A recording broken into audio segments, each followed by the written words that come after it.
మనకి మొన్న పుతిన్ అలాగే డొనాల్డ్ ట్రంప్ వీళ్ళిద్దరు కూడా భేటీ అయ్యారు కదా. అయితే భేటీ అయిన తర్వాత ఎండ్ రిజల్ట్ ఏమొచ్చింది? ఇటువైపు పుతిన్ ఏమన్నాడు అంటే, మాకు గనక డాన్బాస్ ప్రాంతం కనుక మాకు ఇచ్చేస్తే వాళ్ళు నాటోలో జాయిన్ అయినా సరే మాకు ఇబ్బంది లేదు. సో దీనికి గనక వాళ్ళు ఓకే అంటే మేము ఇక్కడతో యుక్రెయిన్ రష్యా వారిని ఇక్కడతో స్టాప్ చేస్తామని చెప్పేసి ఒక స్టేట్మెంట్ ఇచ్చాడు అనమాట. అంటే వాళ్ళిద్దరు మాట్లాడుకున్నారు. అయితే ఇప్పుడు ఈ విషయాన్ని జెలెన్స్కీ ఉక్రెయిన్ అధ్యక్షుడితో ఈరోజు డొనాల్డ్ ట్రంప్ అయితే భేటీ అవుతున్నాడు. సో ఈ విషయాన్ని మొత్తాన్ని కూడా మరి జెలెన్స్కీకి చెప్పే ఛాన్స్ ఉంది. అయితే అంతకుముందు ఒక ఇన్సిడెంట్ జరిగింది. ఏంటిది?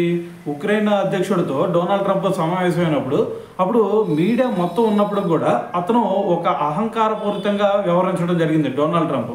అందుకని చెప్పేసి ఇప్పుడు ఈసారి అటువంటి సిచ్యువేషన్స్ జరగకూడదని చెప్పేసి జెలెన్స్కీకి తోడుగా ఇప్పుడు మరి ఫ్రాన్స్ అధ్యక్షుడు అదేవిధంగా బ్రిటన్ ప్రధాని సో వీళ్ళిద్దరు కూడా రాబోతున్నారనమాట. ఎందుకంటే మళ్ళీ ఇటువంటి ఇన్సిడెంట్లు జరగకూడదు. దాని తర్వాత డొనాల్డ్ ట్రంప్ చూసుకుంటే ఎటువంటి డెసిషన్లు పడితే ఆ డెసిషన్లు తీసుకుంటాడు. సో మరి ఇటువంటి ఛాన్స్ మనం ఇవ్వద్దు అని చెప్పేసి వాళ్ళిద్దరు కూడా యూరోప్ కంట్రీస్ నుంచి సపోర్ట్గా మరి ఇప్పుడు ఉక్రెయిన్కి తోడుగా అయితే రావడం జరుగుతుంది అనమాట.